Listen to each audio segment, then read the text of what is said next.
नमः शिवाय। हर हर महादेव। श्री शिवाय नमस्तुभ्यं। हर हर महादेव। दोस्तों स्वागत है आपका। आइए दोस्तों, हम आज जानते हैं कि चार धाम यात्रा की शुरुआत हमेशा यमुनोत्री से ही क्यों होती है। यहाँ जान ले कारण। तो चलिए जानते हैं इस बारे में। प्रिय भक्तों, चार धाम यात्रा का शुभारंभ हमेशा यमुनोत्री से ही क्यों किया जाता है, इसके पीछे धार्मिक कारण क्या है, आइए जानते हैं। चार धाम यात्रा अक्षय तृतीया के दिन से शुरू हो जाएगी। अक्षय तृतीया साल 2025 में 30 अप्रैल को है। इस दिन से भक्त यमुनोत्री, गंगोत्री, केदारनाथ और बद्रीनाथ के दर्शन कर पाएंगे। चार धाम की यात्रा में सबसे पहले यमुनोत्री धाम के दर्शन करने की मान्यता है। ऐसे में सवाल उठता है कि आखिर क्यों चार धाम यात्रा की शुरुआत यमुनोत्री से की जाती है। इसके पीछे धार्मिक कारण के साथ ही भौगोलिक कारण भी शामिल है।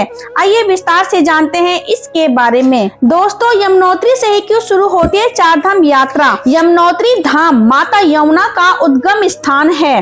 धार्मिक मान्यता के अनुसार माता यमुना यमराज की बहन है, जो भय से मुक्ति प्रदान करती है। शास्त्रों में वर्णित एक कथा के अनुसार एक बार यम भाई दूज के दिन अपनी बहन यमुना से मिलने गए थे। यमराज ने अपनी बहन यमुना को आशीर्वाद दिया था कि जो भी तुम्हारे जल से स्नान करेगा उसके पाप नष्ट हो जाएंगे, मृत्यु के भय से मुक्ति मिलेगी और उसे मोक्ष प्राप्त होगा। इसलिए यमुनोत्री में पाप विमोचन करने के बाद ही चार धाम की यात्रा करना शुभ माना जाता है। मान्यताओं के अनुसार यमुनोत्री से यात्रा शुरू करने पर चार धाम यात्रा में किसी भी प्रकार की रुकावट भक्तों को नहीं आती। दोस्तों, साथ ही जान लेते हैं भौगोलिक कारण क्या है। चार धाम यात्रा में चार प्रमुख तीर्थ यमुनोत्री, गंगोत्री, केदारनाथ और बद्रीनाथ है। यमुनोत्री चार धाम यात्रा के दौरान पश्चिम में पड़ता है और इसके साथ अन्य धाम आते हैं। इसलिए भौगोलिक स्थिति को समझते हुए स्वाभाविक रूप से यमुनोत्री से ही यात्रा शुरू होती है। चलिए दोस्तों, अब जान लेते हैं धार्मिक कारण भी। धार्मिक शास्त्रों की माने तो पश्चिम से पूर्व की ओर धार्मिक यात्रा करना शुभ होता है।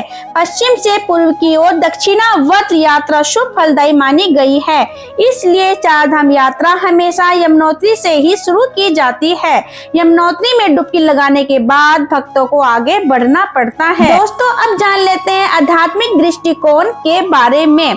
यमुनोत्री पवित्रता के साथ ही आध्यात्मिक उन्नतिदायक नदी भी मानी गई है। यमुनोत्री में स्नान करने से भक्तों को आध्यात्मिक शुद्धि प्राप्त होती है। मन शांत निश्चल होता है। यहाँ मन की शुद्धि पाकर भक्त आध्यात्मिक पथ पर भी अग्रसर होते हैं।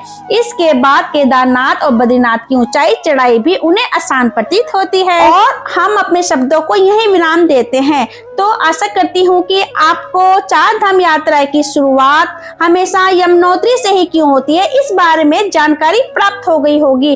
तो आपको ये जानकारी कैसी लगी? अगर अच्छी लगी तो लाइक, शेयर, कमेंट करना ना भूलिए और हमारे चैनल से जुड़े रहिए। अब मिलते हैं अगली वीडियो के साथ। तब तक के लिए नमस्कार। हर हर महादेव।